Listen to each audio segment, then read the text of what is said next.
Nope. Nope. Okay. Nope. Let me see what's going on here. Well, I see only something yellow. I see so you only see my desktop. But in my desktop, I Yeah. have the presentation. Let's see what's going on. No, I don't know. It's just no, I don't know. So you only see the desktop. Now you don't see nothing, right? No, we can see nothing. Okay, so let me try again. Share my screen. I'm going to share the desktop. Yep. And you don't see, you only see a white, a yellow thing, right? We see. I don't know. We see. I don't know what I'm doing wrong, but I'm sharing the desktop, and in the desktop I have the presentation. Share. Okay, let me share a document then. Okay. Let me see if I have it. Let me browse my computer.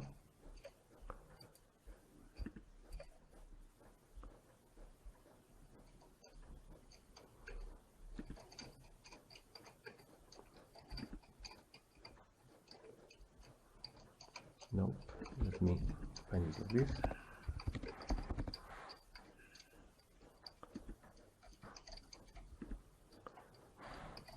Let me see. It's converting the file. The system seems to be converting something. Let's see if it happens.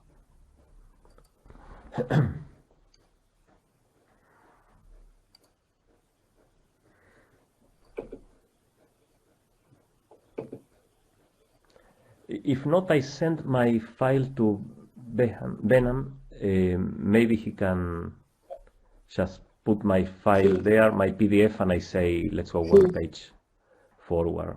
The thing seems to be still saying converting, so I don't know. I don't know what is not working. Yes, we have your. You have my PDF, yes? Yes, but uploading in progress. Yeah, okay. This is saying some converting. I just shared the document, the PDF document. Yes, we have. Uploading your PDF. Yes.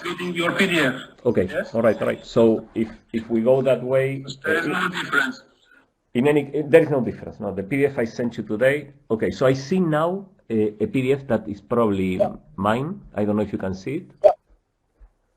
Yeah, we can see it. You can see it. Okay. Good. Yeah, so we can see I it. can go with this. Okay, I'll have to scroll here. All right. So do we go whenever you tell me, Regram? Yeah, please. Good. All right. So please, thanks to the organizer first of all for the invitation. So as the title indicates, I will discuss here work in the area of IDS-CFT.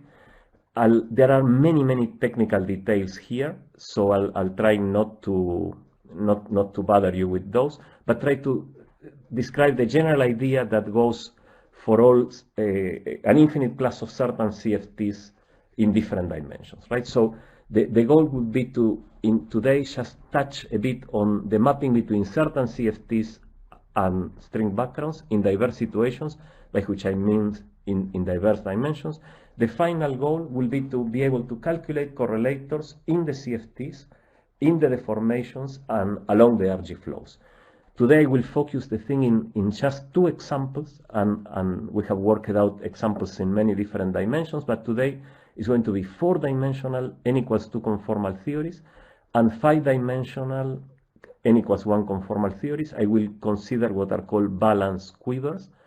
I'll have some comments on RG flows away from the CFTs, but the things I will discuss today are completely generic, okay? So they happen in all the dimensions and in this infinite class of CFTs I'm going to discuss.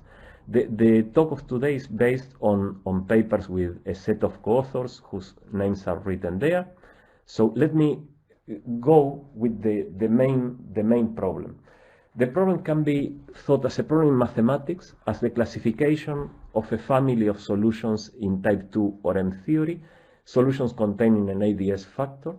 The problem in physics, the analog problem in physics, is to write the holographic duals to field theories that are conformal and supersymmetric with half BPS, you may call, say with 8-point Carré supersymmetries, as we'll discuss today, in dimensions 1, 2, 3, 4, 5, and 6. So those are all the possible dimensions allowing conformality and supersymmetry at the same time. All these theories we are going to discuss today, and in all these cases, the theories have at least an SU2R symmetry, and they can have other flavor-like symmetries.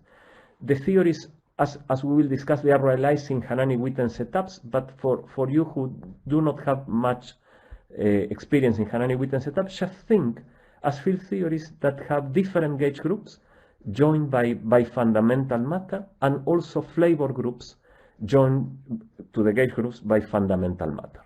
Okay, so this problem, sorry, let me, oops, I think I'll have to move a bit up. This problem was discussed in many contexts, in different dimensions, and here you have a bit of an incomplete picture. For each dimension, I'm quoting here the people who first studied the field theory, the Hanani-Witten setup on which the field theories are realized, and people who have studied the holographic version of this. So today, as I said, I will discuss the 4-dimensional case and the 5-dimensional case, but the other cases have been discussed in the bibliography.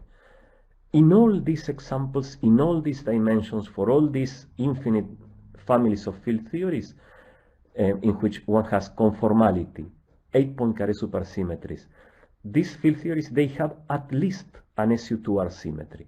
So this implies that the dual holographic background will have to have an ADS factor to take care of the conformality, a 2-sphere to realize the R symmetry, and then some internal space, right? Some internal space that here I'm denoting in this way.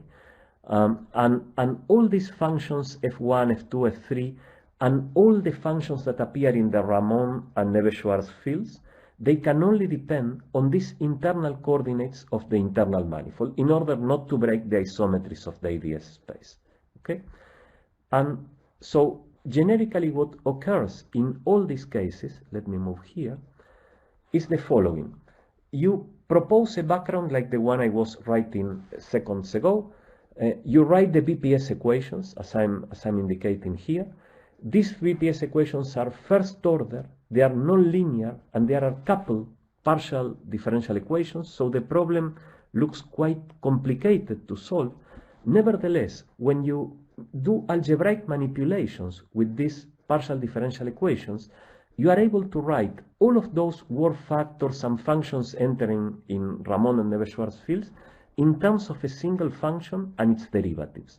We'll refer to that single function as a potential function. Interestingly, this is because this potential function solves a linear second-order partial differential equation, Laplacelike, right? So here is a little picture that then I drew here at the bottom of the page. From the BPS equations, you are able to write all work factors and all functions in the background in terms of a potential and its derivatives. This potential solves a linear partial differential equation.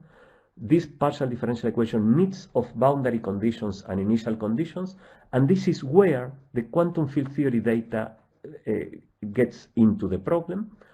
And so once you solve this linear partial differential equation, then you have your work factors, you have your background, and your dual to your chosen field theory. I'm going to give you now a couple of examples, one in 4 dimensions, one in 5 dimensions, and tell you some, just touching a bit on some things you can do with this holographic description. So I will move into that. Let me first go into the 4-dimensional example. So as I said, I will be considering 4D n=2 conformal theories. This has historically and conceptual value, but also is a language on which I think all the physicists in the audience will be comfortable with. The field theories I'm going to have in mind are realized in Hanani-Witten setups of this form. There are D4 branes, there are D6 branes that they play the role of flavor branes, the D4 branes the role of color branes, and there are Neves-Schwarz branes basically separating different color groups. The field theoretical description of this is in terms of a quiver of this form. The global symmetries of this field theory are SO2, 4, that's the conformal group in 4 dimensions, SU2 cross U1. This is the R symmetry of these particular field theories.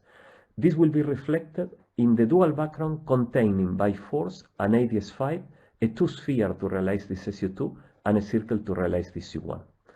For these field theories, something that you might remember, in this 4-dimensional case, the beta function is always proportional to twice the number of colors minus the number of flavors.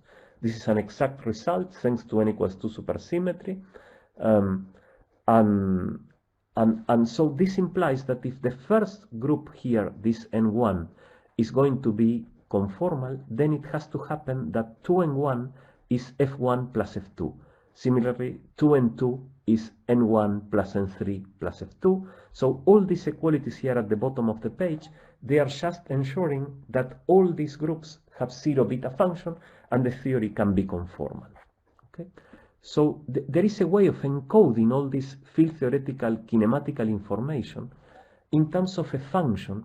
This function is, as I'm drawing here at the bottom of the page, a piecewise linear and piecewise continuous function. Is a convex polygonal, and the function you have here in the top of the page, and as you can see just by looking, is a function that at x equals 1 is n1, at x equals 2 is n2, etc., etc. So it's a function that contains at the integer values of the coordinate the values of the nodes of this quiver, right? If you take the first derivative and the second derivative of this rank function, particularly looking at the second derivative, you will have it here in the bottom of the page, you will find that the coefficients of the delta functions are precisely the number of flavors that the theory has to have in order for it to be conformal. So these numbers that I'm showing here in the bottom of that page. So this rank function is going to be the information that the field theory will give into a supergravity background in the way I'm going to describe now. So let me move into that.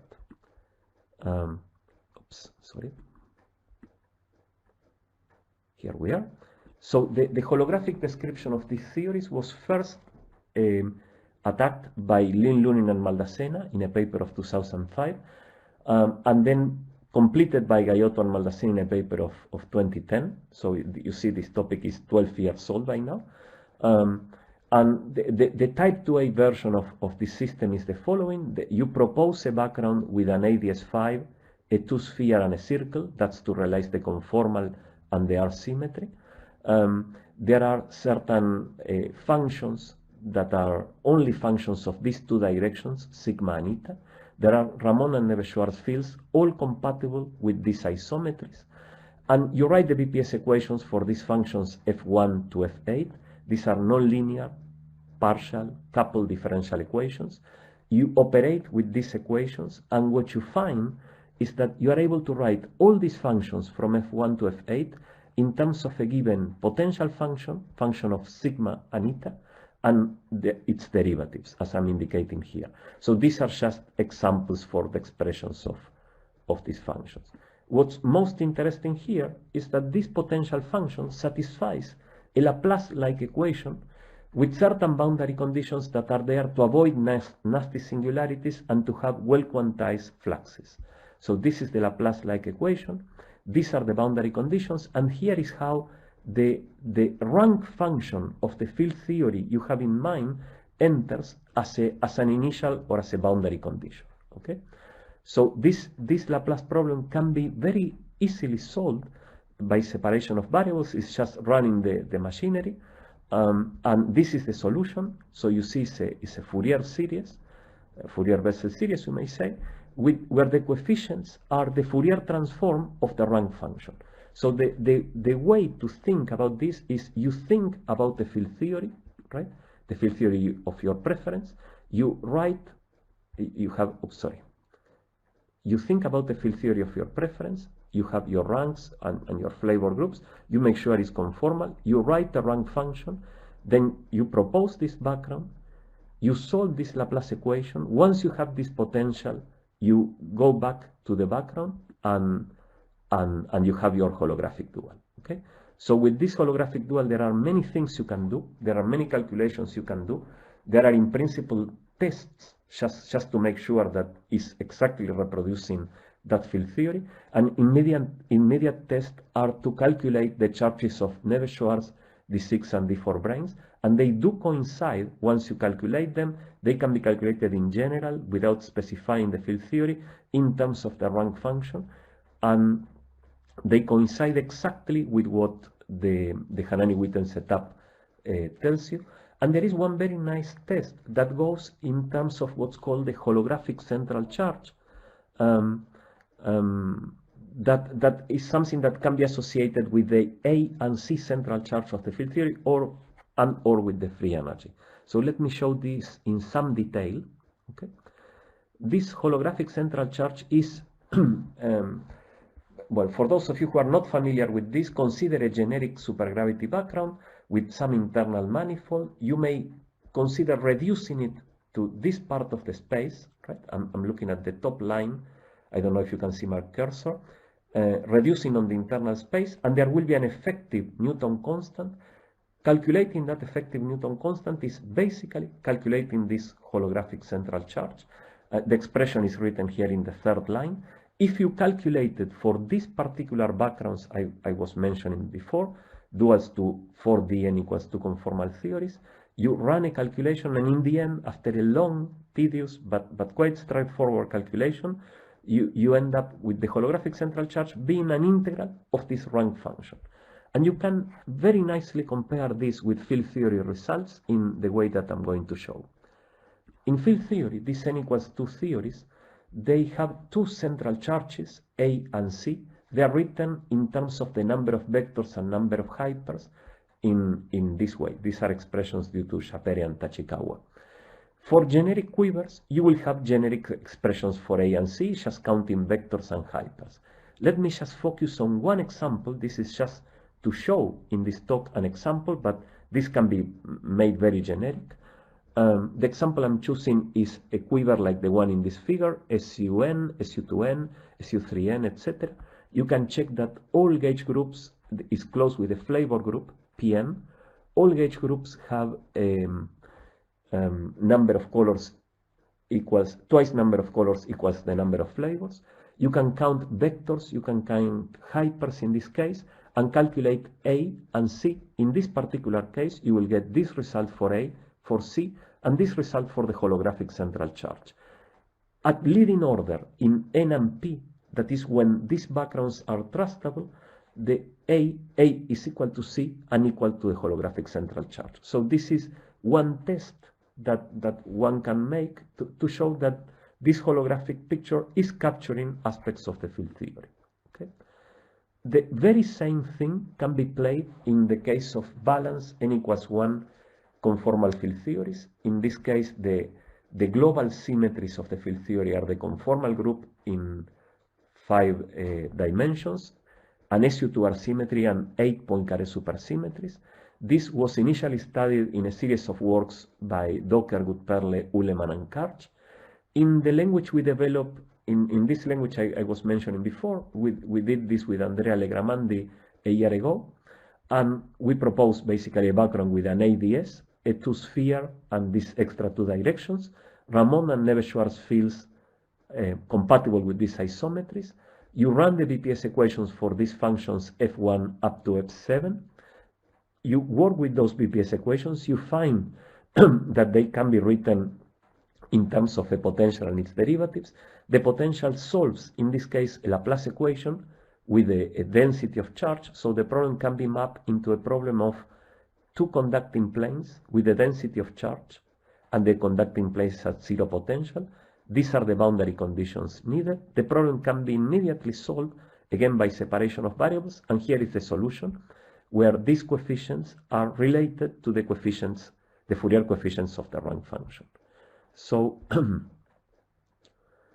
the quantization of charges, imposing that the charges associated with this supergravity background are quantized, forces you, for this function that is describing the density of charge here in red, to be a piecewise linear function, continuous, right? So it's exactly a rank function, you can calculate the charges of Neveu-Schwarz D7 and D5s and get expressions that precisely reproduce the associated Hanani-Witten setups. Okay, and following similar things as described before, one can calculate for a generic quiver the potential associated, the holographic central charge, that in terms of the rank function takes this form. It's very interesting, and I'm not showing the details here, that one can write a matrix model after localization of this 5D quiver field theory. One can write a matrix model that calculates exactly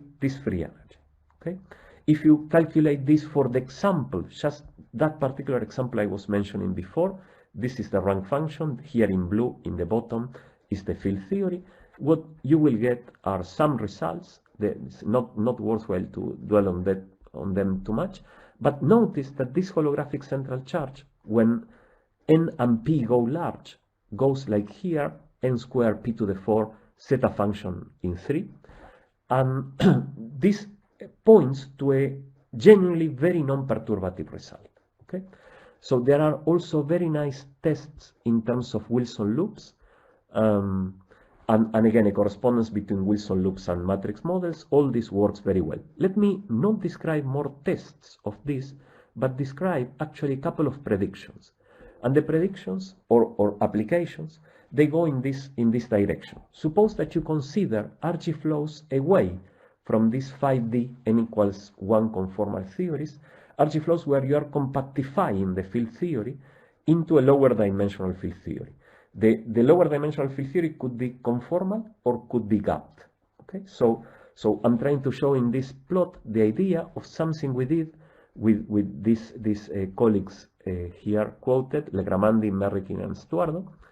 The idea is to start either from a 5D or a 6D conformal theory of the types that I was describing, compactify them on 2 manifolds or 3 manifolds, etc., and arriving, depending on the compactification, to a conformal field theory in lower dimensions or a gap quantum field theory. Holographically, this is realized by starting from one of these backgrounds far in the UV in some radial direction and deforming the background, flowing into some lower dimensional ideas or some smooth Minkowski-like space. Okay, so let me show you 2 examples. This is going to be super brief. This is one example.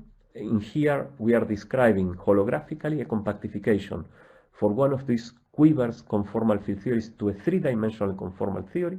It happens when you look at the equations for this function f and this function h here on top, that this space asymptotes for large values of the coordinate of the radial coordinate to ADS6 and lower values of the radial coordinate to ADS4 times an internal manifold, and in this way one can construct an infinite family of solutions with an ADS factor and certain characteristics.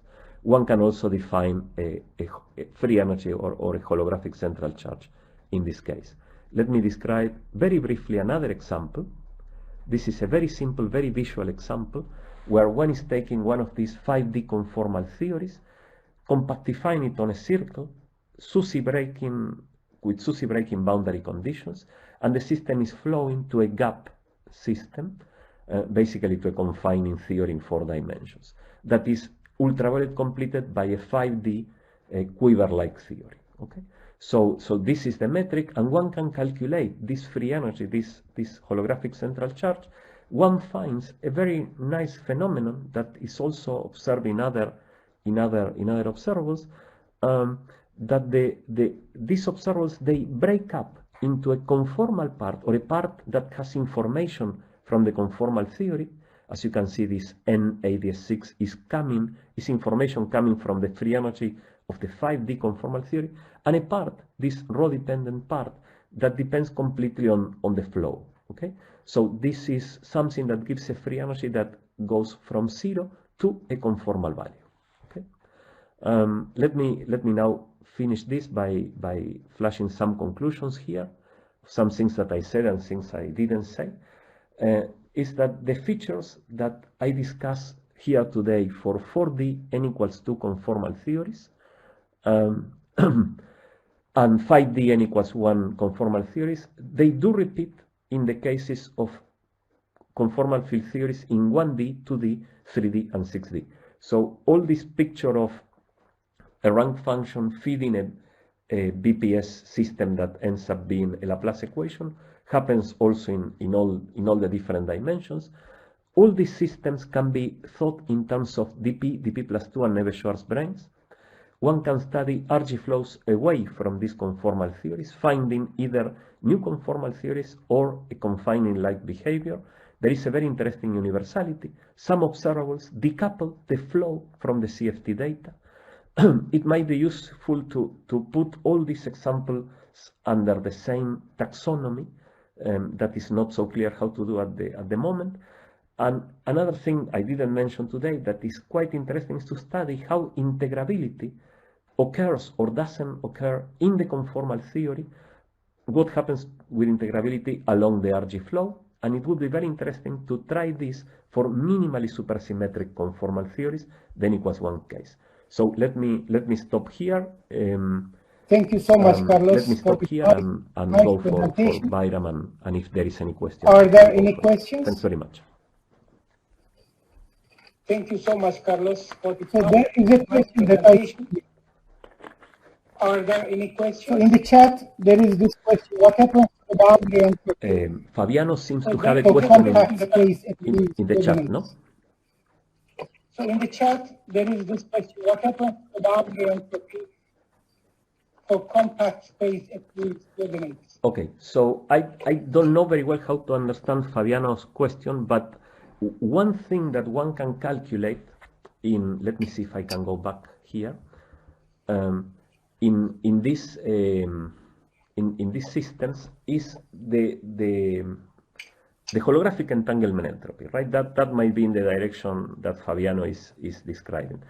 This holographic entanglement entropy goes, and one can see, very similar like this holographic central charge. So what you're having here is a system that is somewhat anisotropic in the sense that for these particular situations, the field theory is part on Minkowski space and part on a compact space. Okay, so what's the Ryutaka-Yanagi surface there is a bit subtle. You can see a recent paper by Pandosayas, Uleman, and some other co-authors. And what you will see there is how this the holographic entanglement entropy that they calculate in this case will behave very, very similarly to this holographic central charge I'm discussing here. This is what I can tell you at the moment, Fabiano, without entering into many more details. If you wish, send me an email and I'll tell you. Okay, any other questions? Okay. Thank you. Any more? Carlos, thank you again. Okay, any other questions? Our next speaker